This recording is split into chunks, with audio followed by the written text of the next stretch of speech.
Fala galera, tudo bem com vocês? Prof. Rafa aqui na área para mais uma aula de história. Bora começar!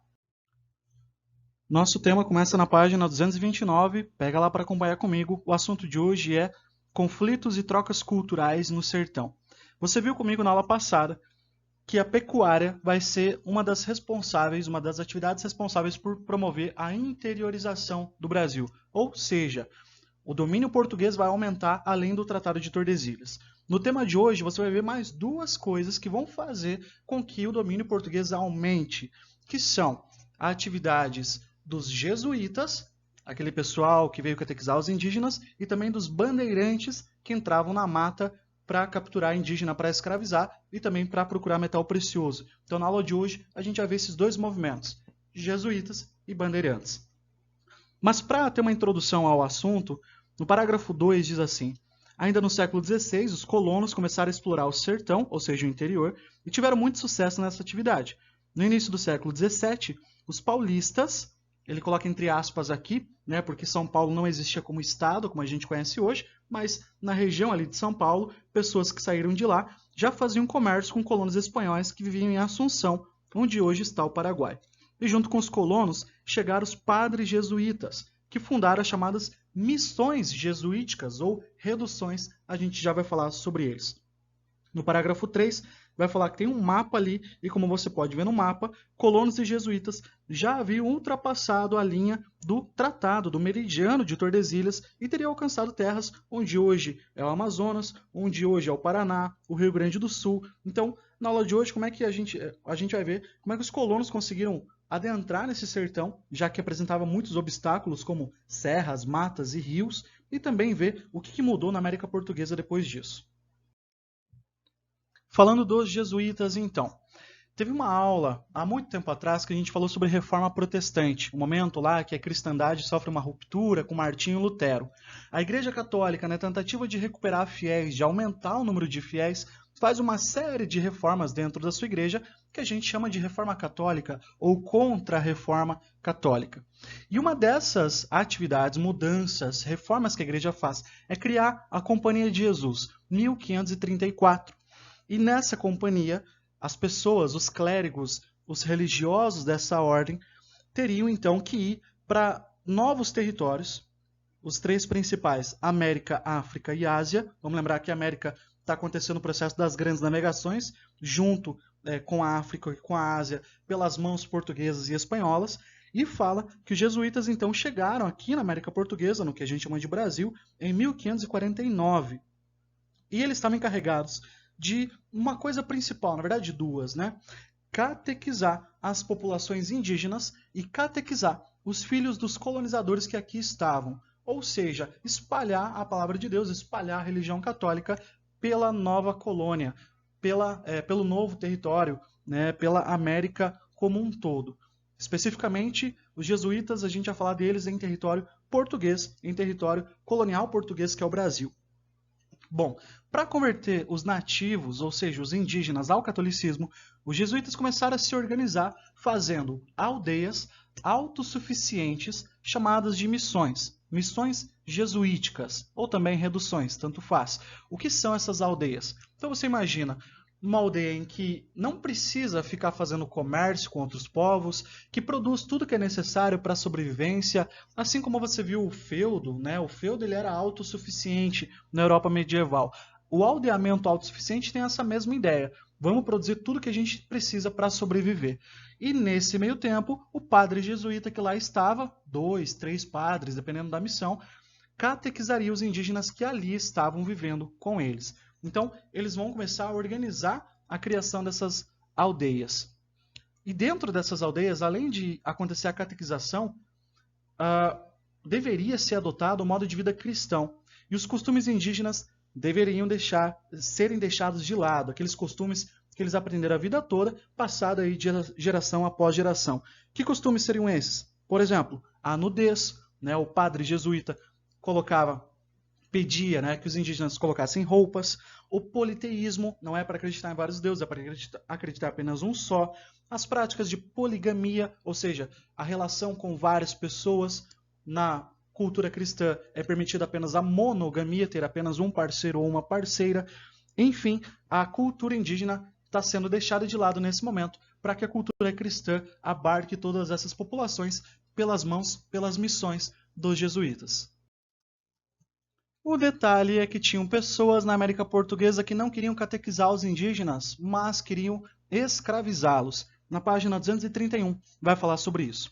Ele fala que até 1570 os colonizadores escravizaram os indígenas sem nenhuma restrição, ou seja, escraviza geral. Só que os jesuítas, a igreja, tinha muita força ainda na política portuguesa.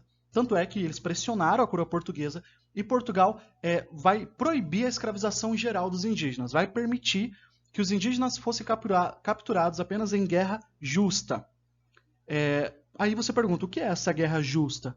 Eram indígenas que não se submetiam aos portugueses. Então você, português, chega para mim, indígena, fala que eu vou ter que cortar para o Brasil, plantar cana-de-açúcar, seja o que for, e eu não aceitar, aí Portugal permitia com que você me escravizasse. Essas pessoas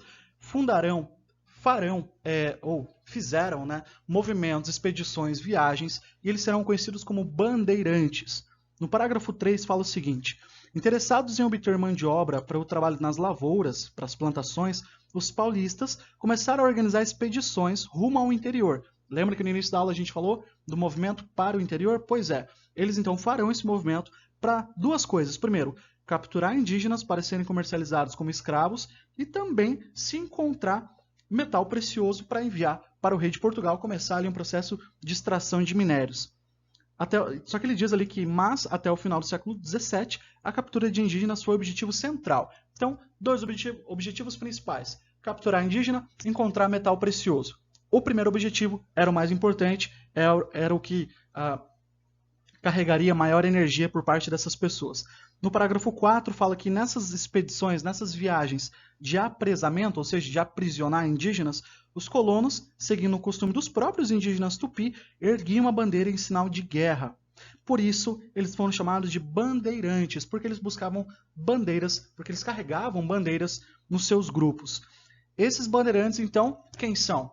Paulistas que organizaram expedições no interior para capturar indígena e buscar pedra preciosa. Só que aí vem a tensão, vem o conflito. Por quê? Porque eu tenho de um lado os jesuítas numa aldeia autossuficiente, cheia de índios, indígenas, e do outro lado eu tenho pessoas querendo capturar esses índios, que são os bandeirantes. Você já pode imaginar que resultado que isso deu.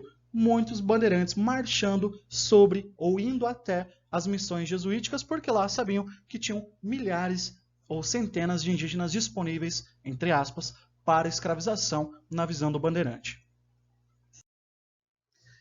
E na página 232 vai falar então desse conflito bandeirantes versus jesuítas e a destruição de um dos territórios com maior número de missões jesuíticas, que era o território del Guairá. A gente até tem uma cidade aqui no Paraná chamada de Guaíra, é nessa região, o extremo oeste do Paraná, presenciou esse momento na sua história. Diz assim, parágrafo 1.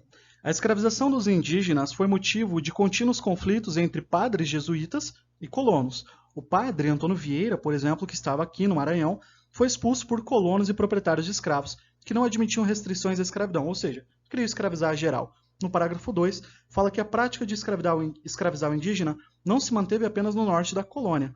Os paulistas também ignoraram a lei de 1570, que proibia a escravização do indígena, exceto em guerra justa. Com a ajuda de indígenas aliados, os bandeirantes invadiam aldeias, mesmo as que não representavam ameaça, capturavam os indígenas que estavam lá e vendiam como escravos. Também aproveitaram a brecha da lei para estimular guerras entre as tribos, entre os indígenas, para justificar a escravidão dos povos mais hostis. E aí vem a parte importante do Guairá. Parágrafo 3. O principal alvo das expedições paulistas eram as aldeias Guarani da região de Guairá, situadas à margens do rio Paraná, no noroeste do atual estado do Paraná, onde tem a cidade de Guaíra que eu comentei antes. Nesta vasta região, fértil região, viviam milhares de indígenas do povo Guarani, e você já pode imaginar para onde esses bandeirantes focaram seus esforços. No último parágrafo fala que eles eram bons agricultores. Interessados na habilidade desses indígenas, os paulistas atacaram a região entre 1610 e 1640.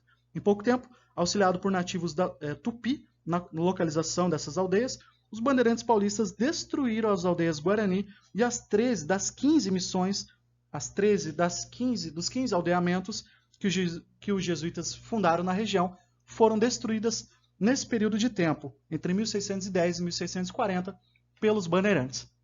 No Rio Grande do Sul, aconteceu a mesmíssima coisa em São Miguel das Missões. Muitas missões jesuíticas destruídas, ateadas fogo pelos bandeirantes, por pessoas que estavam atrás de escravizar os indígenas. E para finalizar, na 233, fala sobre uma das maiores bandeiras, um dos maiores movimentos de escravidão que aconteceu na região em 1628, que foi liderado por um homem chamado Antônio Raposo Tavares. E eles voltaram capturaram cerca de 60 mil Guarani da região do Guairá. Então você percebe que o impacto disso é muito grande, a escravização indígena pelos bandeirantes é bem expressiva e, pela coroa portuguesa, os bandeirantes foram tratados como heróis, desbravadores, corajosos. Tanto é que nós temos aí várias rodovias pelo Brasil que homenageiam essas pessoas. Tem a rodovia dos bandeirantes, tem a rodovia Raposo Tavares. Então você percebe que essas pessoas foram colocadas na história pelas mãos dos portugueses e acabaram sendo transformados aí em figuras, digamos assim, importantes para a coroa portuguesa e até hoje aí estão presentes na nossa história. É isso por hoje. Espero que você tenha gostado e entendido. Muito obrigado pela atenção e diga tchau.